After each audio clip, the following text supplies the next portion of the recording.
तर आज आपण काय बघणार आहे डिसेक्शन ऑफ फ्लावर. त्यासाठी लागणारे साहित्य आपल्याला एक फ्लॉवर पाहिजे जे की हिबिस्कस आहे, जास्वंद, फोर्सेप आणि निडल. मी तुम्हाला पार्ट्स वेगळे करून दाखवणार आहे फ्लावरचे. आता या फ्लावरला डेट आहे म्हणून आपल्याला काय म्हणणार पेडिसिलेट फ्लावर. काय म्हणायचं पेडिसिलेट फ्लावर. आता हा पेडिसिल आपण वेगळा करू, डेटने वेगळा केला.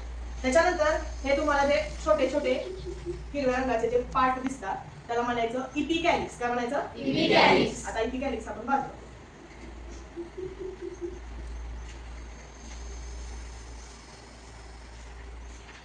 आता इपिकॅलिक्स बाजूला घ्या. आता हा जो हिरवा भाग दिसतोय त्याला काय म्हणायचं कॅलिक्स. काय म्हणायचं कॅलिक्स. आता कॅलिक्स हा शक्यतो हिरवाच असतो. तुम्ही इथे बघू शकता कॅलिक्सच्या एका युनिटला काय म्हणायचं आहे आपण सेपल म्हणायचं. कॅलिक्सच्या एका युनिटला काय म्हणायचं सेपल.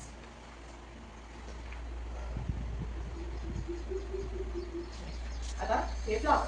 आता हे बघा त्याला काय म्हणायचं पेटल किंवा करोला. काय म्हणायचं पेटल किंवा करोला. म्हणजे करोलाच्या एका युनिटला काय म्हणायचं पेटल म्हणायचं. आता बघा ही जी करोला असते किंवा पाकळ्या म्हणलं जातं ह्या विविध रंगाच्या असतात कारण की कीटकांना आकर्षित करण्यासाठी.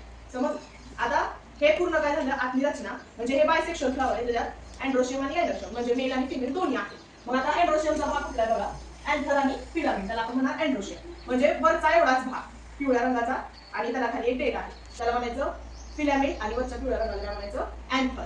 आता बघा हे जर एंड्रोशियमचा पार्ट वेगळा केला तर फक्त काय राहणार मग आपल्याकडे गायनोशियम. गायनोशियम हा फिमेल पार्ट आहे. आता राहिलं काय बघा तिथला स्टिग्मा वरचा हा लाल रंगाचा स्टिग्मा. समजते. आता ही पूर्ण काय झाली स्टाईल झाली आणि खाली बेसला आहे ओव्हरी. ही पूर्ण गायनोशियमचा पार्ट आहे. म्हणजे बघा ही पोलन ट्यूब तुम्हाला दिसते. पोलन ट्यूब म्हणजे परागनलिका.